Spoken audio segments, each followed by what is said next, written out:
मोहन और प्रिया शहर की भागदौड़ भरी जिंदगी से थक चुके थे। उनकी 7 साल की बेटी तारा को इस शहर की घुटन भरी हवा रास नहीं आ रही थी। प्रिया ने एक दिन अखबार में एक विज्ञापन देखा। कुमाऊं की शांत वादियों में एक पुराना और शानदार घर बिक्री के लिए था। उस घर की तस्वीरें इतनी मोहक थी कि वो तीनों अपना बोरिया बिस्तर समेटकर उस शानदार घर की ओर चल पड़े। घर सचमुच शानदार था।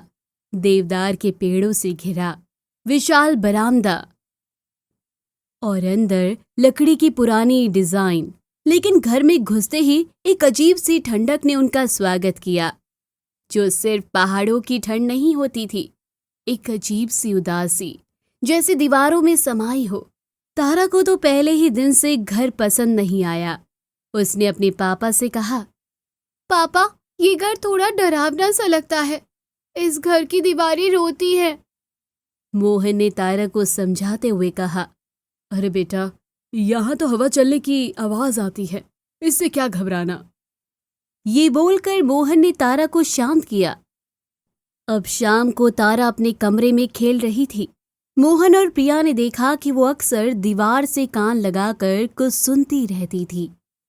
उन्हें तारा पर थोड़ा शक हुआ, इसलिए प्रिया ने तारा से कुछ पूछा। तारा, क्या कर रही हो? तारा ने अपनी मम्मी से कहा, मम्मी, इस दीवार के अंदर से रोने की आवाज आती है। कोई अंदर रो रहा है। मोहन और प्रिया ने हंसकर बात टाल दी। लेकिन एक अजीब सी बेचैनी उनके मन में घर कर गई।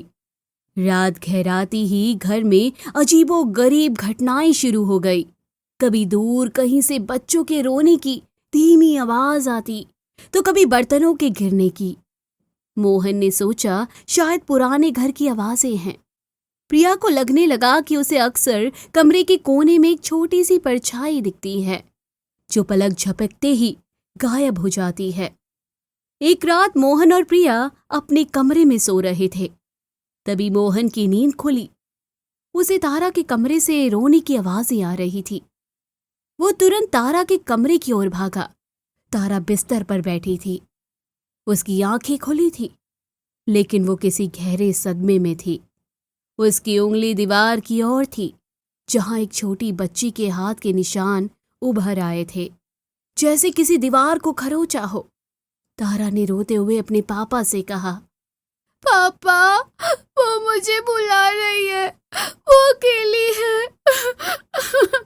मोहन ने घबराकर तारा को गले लगा लिया और उसे अपने कमरे में ले जाकर सुला दिया।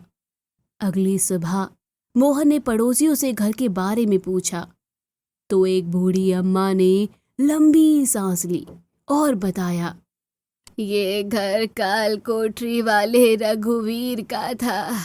उसकी एक छोटी बेटी थी, राधा। रघुवीर बहुत क्रूर था। उसने राधा को एक बार इतनी बेरहमी से मारा कि वो दीवार से टकराई और उसने वहीं पर अपना दम तोड़ दिया। रघुवीर ने उसकी लाश को घर की सबसे बड़ी दीवार में चुनवा दिया, ताकि किसी को पता ना चले। उस बूढ़ी अम्मा की बातें सुनकर मोहन और प्रिया के पैरों तले जमीन खिसक गई।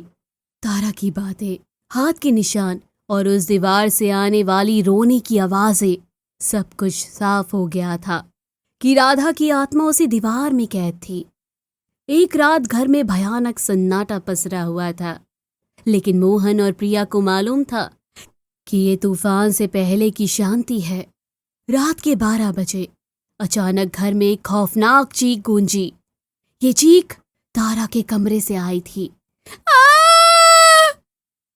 जब मोहन और प्रिया वहां पहुंचे तो उन्होंने देखा कि तारा अपने बिस्तर पर नहीं थी। कमरे की दीवार जहां राधा के हाथ के निशान थे, और फिर उन्हें दीवार के भीतर से सुनाई दी तारा की आवाज, मम्मी, पापा, मुझे ठंड लग रही है, मुझे अकेला मत छोड़ो। दीवारें सचमुच रो रही थी, और इस बार ये सिर्फ आवाजें नहीं थी, ये राधा की आत्मा के साथ तारा की आत्मा की भी चीखें थी। जो उस ठंडी सिसकती दीवार में हमेशा के लिए कैद हो चुकी थी। मोहन और प्रिया को पता था कि अब वो इस घर से कभी नहीं निकल पाएंगे।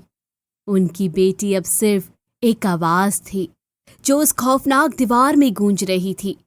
दीवार के भीतर से आती हुई तारा की आवाज मोहन और प्रिया के कानों में एक हमेशा चीख बनकर गूंजने लगी। उन्होंने दीवार पर हाथ फेरा, उसे खरोंचा, रोए, चीखे, लेकिन कोई फायदा नहीं हुआ। वो दीवार मजबूत थी, जैसे तारा कभी उसमें थी ही नहीं। अगले कुछ दिन उनके लिए एक जीवित नर्क थे।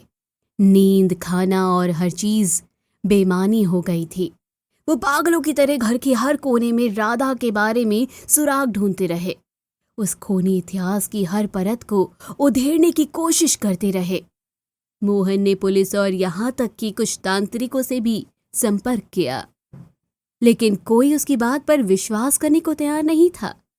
पुलिस ने इसे एक लापता बच्चे का मामला बताकर केस को बंद कर दिया और तांत्रिकों ने बस उनकी लाचारी का फायदा उठाया। हर रात 12 बजे राधा और तारा की जुड़वा चीखें दीवार से निकलकर पूरे घर में फैल जाती और मोहन, प्रिया बेबस निढाल होकर जमीन पर गिर पड़ते। वो जानते थे कि तारा अकेली नहीं थी। राधा की आत्मा अब उसे भी अपने साथ खींच चुकी थी। प्रिया की हालत दिन ब दिन बिगड़ती जा रही थी।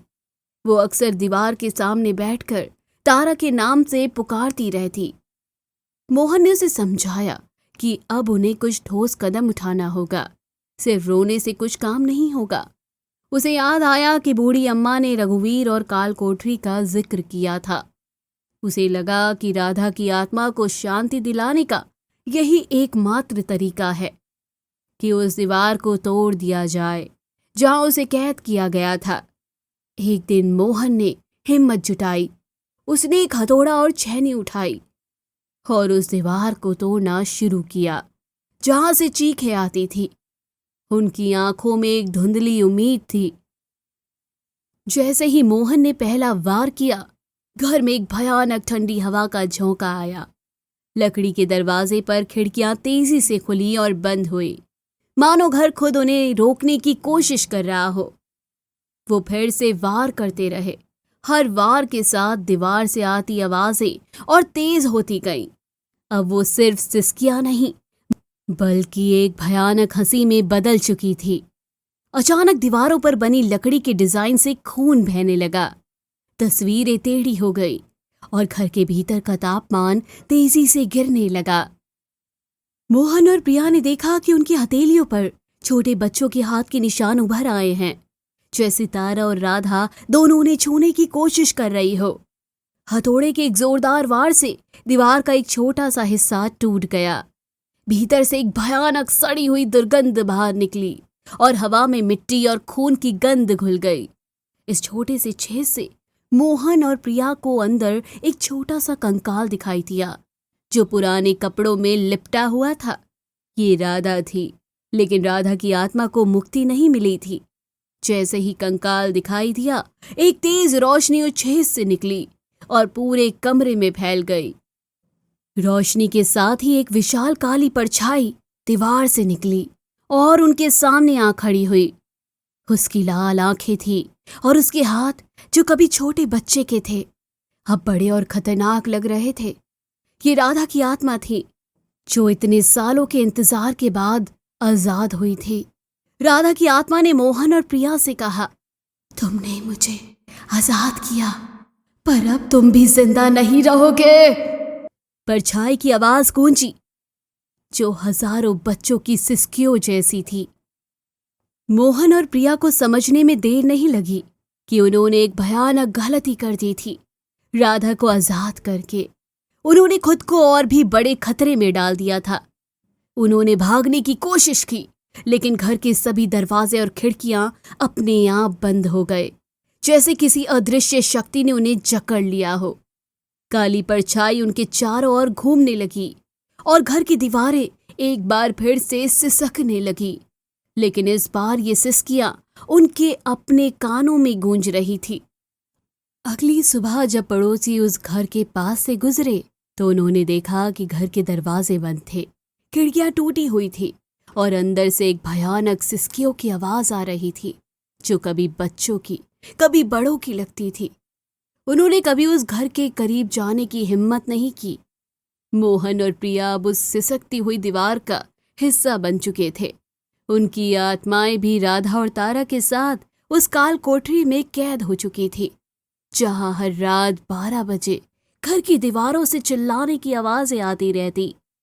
देवदार के पेड़ों से घिरा विशाल बरामदे वाला, लेकिन कोई भी उसकी ओर देखने की हिम्मत नहीं करता, क्योंकि रात गहराती ही उसकी दीवारों से आने वाली डरावनी आवाजें ये बताती है कि कुछ दर्द इतने गहरे होते हैं कि मौत भी उन्हें मिटा नहीं पाती और वो हमेशा के लिए दीवारों में कैद होकर भटकते रहते हैं। सो दोस्तों, कैसी लगी आपको ये हॉरर स्टोरी? कमेंट में ज़रूर बताइएगा। चैनल को अभी तक सब्सक्राइब नहीं किया है तो ज़रूर कर लीजिएगा।